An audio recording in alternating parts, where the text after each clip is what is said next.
Good morning. आज हम यहाँ पे विद्युत चुंबकीय प्रेरण वाले पाठ में श्रेणी क्रम और समांतर क्रम में प्रेरकत्वों का संयोजन इस बारे में पढ़ा रहे हैं। इसमें हमने क्या किया है कि कुछ कुंडलियों को, जैसे यहाँ पर दो कुंडलियां हैं, इनको आपस में जोड़ा है। एक बार हमने इनको श्रेणी क्रम के रूप में जोड़ा है और एक बार हमने इनको समांतर क्रम के रूप में जोड़ा है। तो जब हम इनको श्रेणी क्रम के रूप में जोड़ेंगे तब हम इनका क्या निकालेंगे? तुल्य प्रेरकत्व। और जब समांतर क्रम के रूप में जोड़ेंगे तब हम इनका फिर दोबारा क्या निकालेंगे? तुल्य प्रेरकत्व। और तब इसका सूत्र हम यहाँ पे डेरिवेशन करेंगे। तो देखिए इसमें सबसे पहले कि श्रेणी क्रम में प्रेरकत्वों का संयोजन, अर्थात दो कुंडलियां हमारे पास हैं, दो प्रेरक कुंडलियां हमारे पास, इनके प्रेरकत्व क्या है? L1 L2। अर्थात इस कुंडली का स्वप्रेरकत्व L1 और इसका स्वप्रेरकत्व क्या है? L2 है। तो यहां पर स्वप्रेरकत्व को क्या कहा गया है? प्रेरकत्व। ठीक है ना? Inductance, self inductance. अब ये L1 L2 प्रेरकत्व वाली ये दो कुंडलियां, इनको श्रेणी क्रम में जोड़ना है। तो श्रेणी क्रम में कैसे जोड़ेंगे? पहली कुंडली के दूसरे सिरे से अगली कुंडली के इस पहले सिरे को यहां पर जोड़ दिया हमने, ज्वाइंट कर दिया, जोड़ दिया हमने। फिर दूसरी कुंडली के अगले सिरे को नेक्स्ट कुंडली के पहले सिरे से जोड़ देंगे और इसी प्रकार का क्रम आगे जारी रखेंगे। ठीक हो गया? और तब ये पहला सिरा और जो अंतिम कुंडली का दूसरा सिरा होगा उनके बीच क्या जोड़ देंगे? बैटरी, धारा नियंत्रक और कुंजी। ठीक है? और तब वहां धारा नियंत्रक की सहायता से क्या करेंगे? कुंजी दबा के धारा नियंत्रक को खिसका के आगे पीछे खिसका के बहने वाली धारा में परिवर्तन करेंगे। ठीक है? ये ऐसा होगा चित्र। ये बैटरी आ गई, ये धारा नियंत्रक आ गया और ये आपके यहाँ पे कुंजी आ गई। ये कुंजी दबा दी, ये धारा नियंत्रक है। तो धारा नियंत्रक की सहायता से हम क्या करते हैं? यहां बहने वाली धारा के मान में परिवर्तन करते हैं। ठीक है ना? उससे क्या हो जाएगा कि जब यहां धारा, माना किसी समय यहां बहने वाली धारा क्या है? आई, तो वही धारा इन दोनों कुंडलियों में भी प्रवाहित होगी, क्योंकि श्रेणी क्रम में वही धारा बहती है जो धारा बैटरी से प्राप्त होती है। ये यहां से जो धारा आएगी वही धारा इन दोनों कुंडलियों में भी बहेगी। अर्थात इस पहली कुंडली में बहने वाली धारा भी आई और दूसरी कुंडली में बहने वाली धारा भी क्या होगी? आई। दोनों कुंडलियों में समान धारा बहेगी। ठीक है? जो धारा परिपथ में आ रही थी वही धारा दोनों कुंडलियों में बहेगी श्रेणी क्रम में। ठीक हो गया? अब इन दोनों कुंडलियों के स्वप्रेरकत्व क्या है? L1 L2। माना किसी क्षण जो ये पहली वाली कुंडली थी, इस पहली वाली कुंडली में क्या उत्पन्न हुआ होगा? चुंबकीय फ्लक्स उत्पन्न हुआ होगा, है ना? धारा प्रवाहित हो रही तो चुंबकीय क्षेत्र उत्पन्न होगा, चुंबकीय क्षेत्र उत्पन्न होने से चुंबकीय फ्लक्स भी उत्पन्न होगा। तो माना इस पहली वाली कुंडली में उत्पन्न चुंबकीय फ्लक्स क्या है? Φ1 और दूसरी कुंडली में उत्पन्न चुंबकीय फ्लक्स क्या है? Φ2। ठीक है ना? तो बताइए इस पहली कुंडली के लिए सूत्र क्या बन जाएगा? आपके पास चुंबकीय फ्लक्स, धारा और प्रेरकत्व के रूप में एक सूत्र है, क्या है? Φ = L × I। I क्या था? कुंडली में बहने वाली धारा, मुख्य धारा। ठीक है? L इसका स्वप्रेरकत्व और Φ क्या है? चुंबकीय फ्लक्स। तो पहली कुंडली के लिए क्या हो जाएगा? Φ1 L1 और I का I रहेगा, क्योंकि दोनों कुंडलियों में धारा I बहती है। ठीक है ना? तो पहली कुंडली के लिए चुंबकीय फ्लक्स Φ1 बराबर क्या होगा? L1 × I। इसी प्रकार से दूसरी कुंडली के लिए क्या आ जाएगा? दूसरी कुंडली में उत्पन्न चुंबकीय फ्लक्स या दूसरी कुंडली से संबद्ध चुंबकीय फ्लक्स Φ2 बराबर L2 × I। ये हो गया। अब इन दोनों कुंडलियों का कुल चुंबकीय फ्लक्स, तो कुल चुंबकीय फ्लक्स क्या हो जाएगा? दोनों प्रेरक कुंडलियों का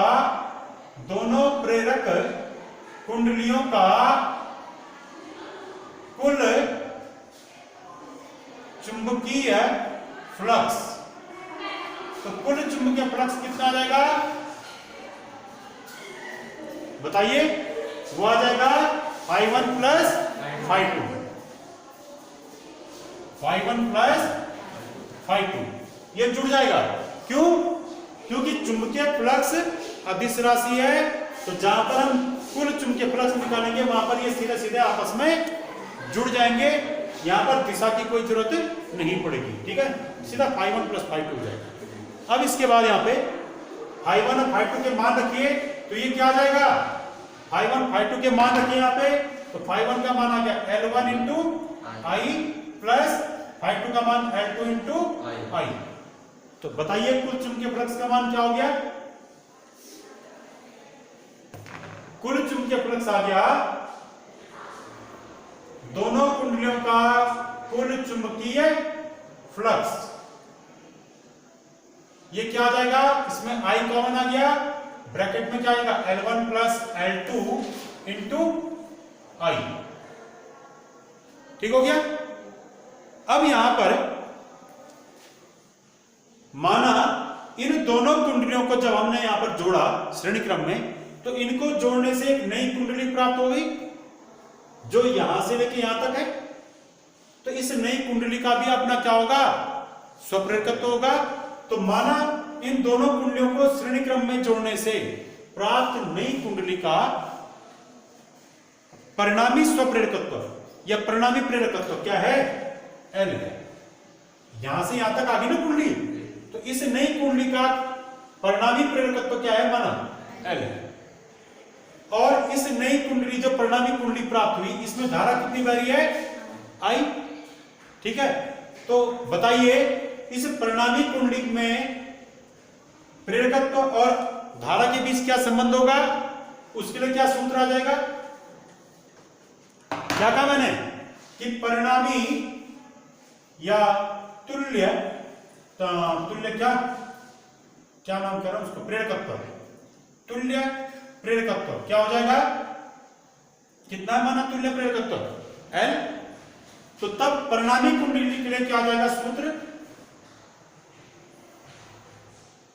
तब परिणामी कुंडली, जो नई कुंडली बनी इन दोनों को जोड़ने से, तो तब नई कुंडली से संबद्ध कुल चुंबकीय फ्लक्स कितना हो जाएगा? कुल चुंबकीय फ्लक्स बताइए कितना हो जाएगा? वो कुल चुंबकीय फ्लक्स का सूत्र क्या है? I equal to L into I. वही सूत्र यहां होगा, क्योंकि परिणामी कुंडली का स्वप्रेरकत्व क्या है? L। इसमें धारा कितनी बह रही थी? I। तो इसका स्वप्रेरकत्व क्या हो जाएगा? I equal to L into I. जबकि हमने अभी पहले वाला जो सूत्र था उसमें कुल चुंबकीय फ्लक्स क्या निकाला? उसमें भी कुल चुंबकीय फ्लक्स क्या आएगा? फाइव क्या आया था? वो फाइव बराबर ∅1 प्लस ∅2। तो फाइव बराबर ∅1 प्लस ∅2 का मान आ गया था। ठीक है ना? तो यहां पर इस वाले को लिखिए समीकरण नंबर 1, इसको लिखिए समीकरण नंबर 2। ये भी उन्हीं दोनों कुंडलियों का कुल चुंबकीय फ्लक्स है। ठीक है? और ये वाला भी क्या है? उन्हीं दोनों कुंडलियों के मिलने से बनी हुई नई कुंडली का कुल चुंबकीय फ्लक्स है। ठीक है? जो नई कुंडली बनी उसका कुल चुंबकीय फ्लक्स ही है, और इनको अलग अलग जोड़ने से जो नया चुंबकीय फ्लक्स है वो ये है। तो ये दोनों चुंबकीय फ्लक्स आपस में क्या होने चाहिए? बराबर होने चाहिए। ठीक है ना? तो परिणाम 1 और 2 से क्या संबंध आ गया हमारे पास? परिणाम 1 और 2 से, परिणाम 1 व 2 से क्या निष्कर्ष आया हमारे पास? कि ये फाई के दोनों मान आपस में क्या होंगे? बराबर होंगे। तो कीजिए इनको बराबर। L इंटू आई बराबर क्या आ जाएगा? L1 प्लस L2 इंटू आई। ठीक हो गया? तो यहां पर समीकरण नंबर 1 और 2 या परिणाम 1 और 2 से हमारे पास निष्कर्ष आ गया कि दोनों कुंडलियों का जो चुंबकीय फ्लक्स होगा, चाहे वो कुल फाई बराबर L1 प्लस L2 इंटू आई के रूप में आया है, या दूसरा क्या था? फाई बराबर L इंटू आई, वो दोनों चुंबकीय फ्लक्स बराबर हो गया। हमने उनको आपस में यहाँ पे बराबर कर दिया। आई से आई कैंसिल हो गया, L बराबर क्या आ गया आपके पास, L1 प्लस L2। ये सूत्र आपके पास श्रेणी क्रम संयोजन में जुड़ी दो कुंडलियों के तुल्य प्रेरकत्व का सूत्र है। ये L क्या है भाई, तुल्य या परिणामी प्रेरकत्व। ठीक है, तो दो कुंडलियों को यदि हम श्रेणी क्रम में जोड़ दें तो उनका तुल्य प्रेरकत्व अलग अलग प्रेरकत्वों के योग के बराबर होता है। ठीक हो गया, ये यहां से सूत्र आ गया। कई बार बोर्ड में इसकी डेरिवेशन आती है। अब इसके बाद अगला देखिए कि यदि हम इन्हीं दो कुंडलियों को समांतर क्रम में जोड़ दें, ठीक है, ऐसा ना जोड़ के समांतर क्रम, तो समांतर क्रम में कैसे जोड़ेंगे कि दो कुंडलियों में जो प्रथम सिरे होंगे उनको एक बिंदु से जोड़ दिया। जैसे दो कुंडलियां थी, ये इनके जो ये प्रथम सिरे थे, देखिए इस कुंडली का प्रथम सिरा और इस कुंडली का प्रथम सिरा ये यहां पर जोड़ दिया ए बिंदु पे, और इन दोनों कुंडलियों के जो द्वितीय सिरे ये कहां पर जोड़ दिए, किसी दूसरे उभयनिष्ठ बिंदु पर। तो यदि हम दोनों कुंडलियों के प्रथम सिरे को किसी एक बिंदु पर उभयनिष्ठ कर दें और दूसरे सिरे को किसी दूसरे बिंदु पर उभयनिष्ठ कर दें और जोड़ दें उनको, ठीक है, तो प्रथम सिरे को किसी एक बिंदु पर जोड़ दिया, द्वितीय सिरे को किसी दूसरे बिंदु पर जोड़ दिया, और इन दो बिंदुओं के बीच यहां पर हम क्या करते हैं, बैटरी, धारा नियंत्रक और कुंजी जोड़ दें। अब कुंजी को दबा दें इसमें, ठीक है, तो यहां पर धारा नियंत्रक को आगे पीछे खिसकाने से उससे क्या होगा, यहां जो धारा प्रवाहित होगी उस धारा के मान में क्या होगा, परिवर्तन होगा, उससे क्या हो जाएगा, यहां स्वप्रेरण की घटना होगी। ठीक है, तो माना इन दोनों कुंडलियों का अपना प्रेरकत्व क्या है, L1 L2, दो कुंडलियां हैं, इनके स्वप्रेरकत्व क्या है, L1 और L2, इनको समांतर क्रम में जोड़ा गया है। और हमें क्या ज्ञात करना है कि समांतर क्रम में जोड़ने पर जो नई कुंडली बनी उसका तुल्य प्रेरकत्व क्या होगा। जैसे श्रेणी क्रम में क्या किया, L का सूत्र वैसे यहां भी आएगा। ठीक है, तो ये आ गया आपका कि समांतर क्रम में प्रेरकत्व, प्रेरकत्व का मतलब है तुल्य प्रेरकत्व का सूत्र। ठीक है, L का सूत्र हमने यहां भी निकालना है। कैसे निकालेंगे इसको, इसके लिए हम क्या करते हैं, L1 L2 प्रेरकत्व वाली दो कुंडलियां जो इस समांतर क्रम में जुड़ी हैं, इनमें बैटरी से धारा प्रवाहित की, तो माना किसी क्षण बैटरी से इसमें कितनी धारा प्रवाहित हो रही है, I धारा। ठीक है, और I धारा जब इसमें प्रवाहित हुई तो ये धारा I यहां से यहां पर आई ए बिंदु पे, ए बिंदु पर आने के बाद ये I धारा दो भागों में बढ़ जाएगी। तो माना इस पहले वाली कुंडली में I1 धारा प्रवाहित हुई, तो दूसरी वाली कुंडली में I2 धारा प्रवाहित हुई, तो हम बिंदु ए पर किरचॉफ का प्रथम नियम लगा सकते हैं। ठीक है, फिर देखिए I1 धारा पहली कुंडली से आगे प्रवाहित हुई, I2 धारा दूसरी कुंडली से आगे प्रवाहित हुई, फिर ये बी बिंदु पर मिले, फिर बी बिंदु से बाहर कितनी धारा आ जाएगी, I धारा। यहां पर भी किरचॉफ का प्रथम नियम लगा सकते हैं। तो क्या किरचॉफ का प्रथम नियम ए या बी बिंदु पे लगाइए, वो आ जाएगा कि किसी बिंदु की तरफ आने वाली धाराओं का योग बराबर उससे निकलने वाली धाराओं का योग। ठीक है ना, कि किसी बिंदु पर आने वाली धाराओं का योग वही होता है जो उससे निकलने वाली धाराओं के योग के बराबर होता है। इस बिंदु की तरफ कौन सी धारा आ रही है, I, इससे कौन सी धारा निकल रही है, I1 और I2, तो क्या होगा, I बराबर I1 प्लस I2। ये समीकरण नंबर 1 आ गया आपका। अब इसमें देखिए हम क्या कर रहे हैं, धारा नियंत्रक की सहायता से यहां धारा के मान में परिवर्तन कर रहे हैं, I के मान में। तो जब I का मान समय के साथ साथ परिवर्तित होगा तो ये I1 I2 भी क्या होंगे, समय के साथ साथ परिवर्तित होंगे, तभी तो यहाँ स्वप्रेरण की घटना होगी, तभी तो यहाँ विद्युत आगमन उत्पन्न होगा, है ना। यदि धारा ही परिवर्तित नहीं होगी तो स्वप्रेरण की घटना नहीं हो पाएगी। ठीक है, तो माना हम यहाँ पर धारा नियंत्रक की सहायता से क्या करें, धारा के मान में परिवर्तन कर रहे हैं। ठीक है, और किसी समय dt में, किसी समय dt ले लो या डेल्टा t ले लो, जैसा भी आप कहिए, कि डेल्टा t समय में धारा में परिवर्तन कितना हुआ, डेल्टा I। ठीक है, डेल्टा t समय में मुख्य धारा जो बैटरी से आती है इसमें कितना परिवर्तन हुआ, डेल्टा I का। और इसी समय डेल्टा टी में इस पहली वाली कुंडली में धारा में परिवर्तन कितना है, डेल्टा I1, और इस दूसरी वाली कुंडली में डेल्टा टी समय में धारा में परिवर्तन कितना, डेल्टा I2। ठीक है, तो अर्थात ये तीनों धाराएं समय के साथ साथ परिवर्तित होंगी। ठीक, तो यहां पर I बराबर I1 प्लस I2 आया। तो इसी संबंध से आप यहां पर धारा के समय के साथ परिवर्तन की दर निकालिए। धारा के समय के साथ परिवर्तन की दर अर्थात हमने क्या निकालना है, delta I upon delta T, ये निकालना। इसे हम क्या कहते हैं, धारा के समय के साथ परिवर्तन की दर। क्यों निकाल रहे हैं, क्योंकि यहां वाकई में धारा समय के साथ परिवर्तित हो रही है। तो निकालिए डेल्टा I अपॉन, यानी इस समीकरण में बराबर के दोनों तरफ डेल्टा टी का भाग दीजिए। सीधा सीधा ये कह दीजिए, यहां भी डेल्टा टी का भाग दिया, यहां भी दिया,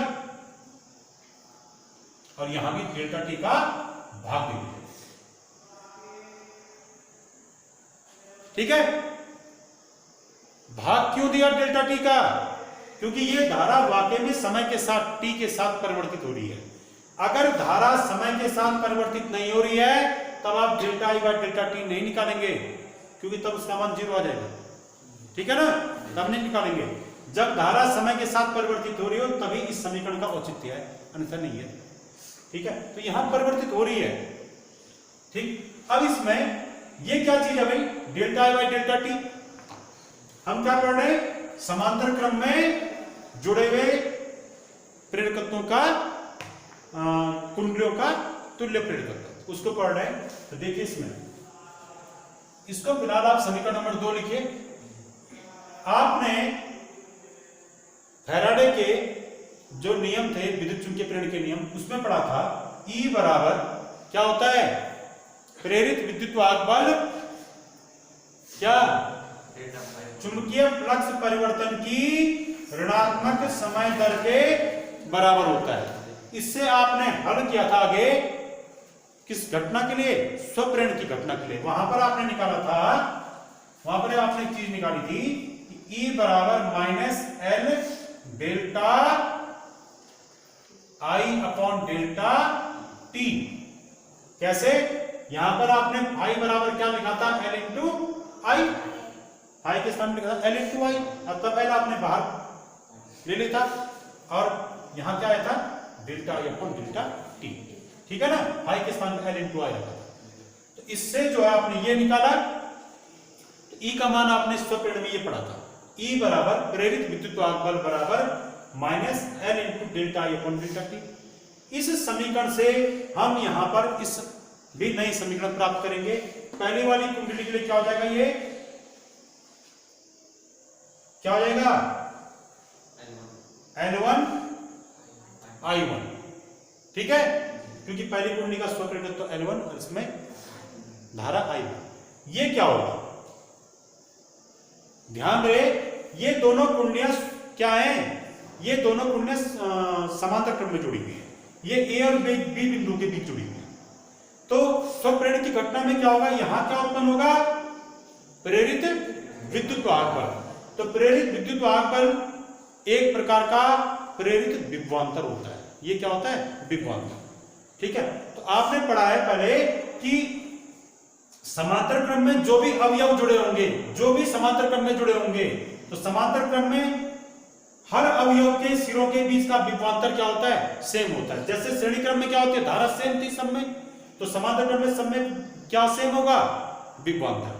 जो विभवांतर इस कुंडली के सिरों के बीच का होगा, वही विभवांतर इस दूसरी कुंडली के सिरों के बीच का भी होगा। ठीक है, कारण क्या है इसका, क्योंकि ये दोनों कुंडलियां ए और बी बिंदुओं के बीच ही जुड़ी है। ये पहली वाली कुंडली भी ए और बी के बीच जुड़ी है, दूसरी कुंडली भी ए और बी के बीच ही जुड़ी है। ठीक है ना, तो क्योंकि वो ए और बी बिंदुओं के बीच जुड़ी, तो यदि ए और बी बिंदुओं के बीच विभवांतर ई है, तो पहली कुंडली के लिए भी विभवांतर ई होगा, दूसरी कुंडली के लिए विभवांतर ई होगा। यहां पर हम विभवांतर शब्द का यूज नहीं करेंगे, किसका यूज करेंगे, प्रेरित विद्युत वाहक बल। ठीक है, तो क्योंकि दोनों कुंडलियां समांतर क्रम में जुड़ी हैं, और समांतर क्रम में प्रत्येक कुंडली में विभवांतर या प्रेरित विद्युत वाहक बल क्या होगा, एक समान होगा। इसलिए इसमें भी उत्पन्न विद्युत वाहक बल क्या होगा, ई, और इस वाली कुंडली में भी उत्पन्न विद्युत वाहक बल क्या माना जाएगा, ई, क्योंकि ये सेम पॉइंट्स के बीच जुड़े हुए। ठीक है, अब इसमें अब वो भी कारण क्या है, क्योंकि ये इन दो बिंदुओं के बीच की दूरी इस कुंडली के लिए भी सेम होगी और इन दो बिंदुओं के बीच की दूरी इस कुंडली के लिए भी सेम होगी। और विभवांतर दूरी पर डिपेंड करता है, दूरी के साथ साथ विभवांतर चेंज होता है। तो यहां पर इस कुंडली के लिए भी ए और बी के बीच की दूरी वही है, इस कुंडली के लिए ए और बी के बीच की दूरी वही है। इसका अर्थ है कि दोनों कुंडली के लिए विभवांतर या प्रेरित विद्युत वाहक क्या होगा, सेम होगा। इसी कारण हम इसको सेम मान लेंगे दोनों में। अब इसमें अर्थात पहली कुंडली के लिए प्रेरित विद्युत वाहक क्या आ जाएगा, पहली कुंडली में प्रेरित विद्युत वाहक क्या आ जाएगा, E बराबर minus L1 delta I1 by delta T। ठीक हो गया। दूसरी कुंडली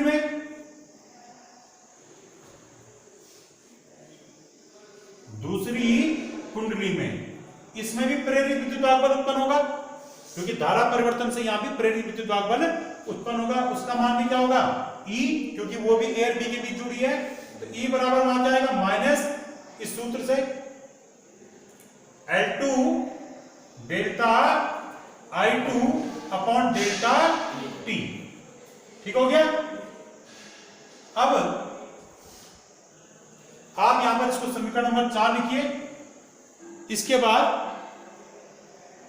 इन दोनों कुंडलियों को समांतर क्रम में जोड़ने से एक नई कुंडली प्राप्त हुई है।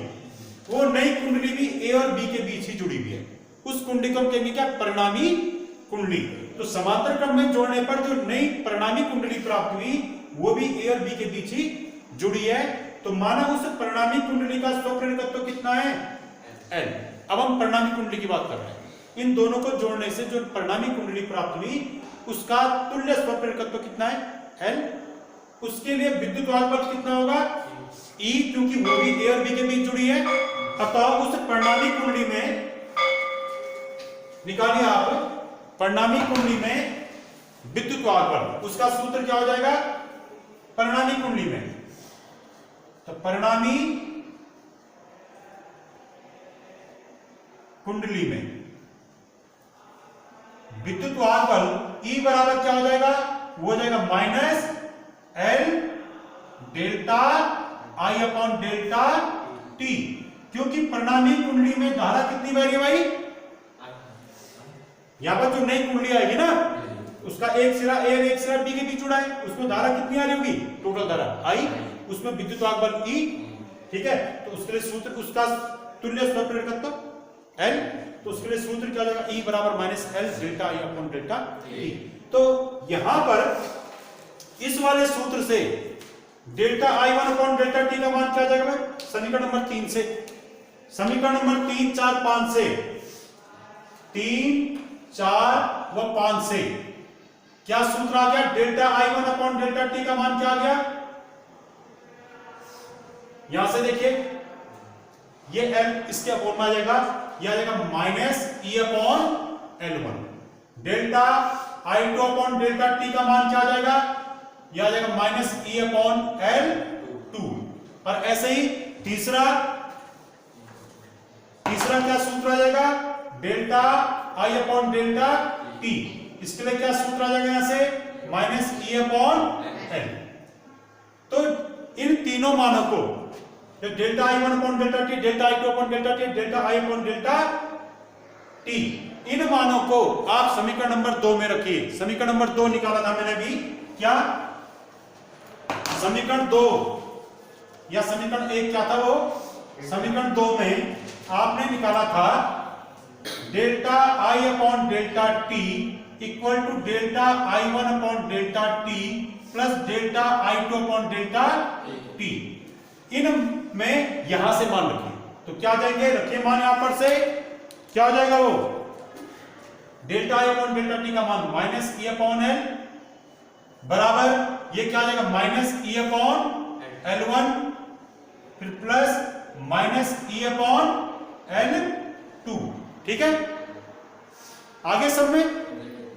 अब यहां पर माइनस E सब जगह कॉमन है, तो माइनस E से बराबर के दोनों तरफ भाग दीजिए और आपके पास रिजल्ट आ जाएगा माइनस ई कॉमन है, उसको कॉमन लेके भाग दीजिए दोनों तरफ, तो 1/L बराबर 1/L1 प्लस 1/L2। तो ये रिजल्ट आ गया समांतर क्रम में जुड़े हुए प्रेरण कुंडलियों के तुल्य प्रेरकत्व के लिए। तो इससे क्या निष्कर्ष निकला कि तुल्य प्रेरकत्व का ये 1/L किसका व्युत्क्रम है? L का। ये किसका व्युत्क्रम है? L का, उल्टा। तो तुल्य प्रेरकत्व का व्युत्क्रम अलग अलग प्रेरकत्वों के व्युत्क्रमों के योग के बराबर होता है। ठीक है, इसमें तुल्य प्रेरकत्व कम आएगा है, इसमें L का मान L1 L2 दोनों से कम आता है। L1 L2 में जो सबसे कम होगा उससे भी कम मान आएगा L का। श्रेणी क्रम में क्या होगा? L का मान L1 L2 दोनों से ज्यादा आता है। ठीक हो गया? Thank you.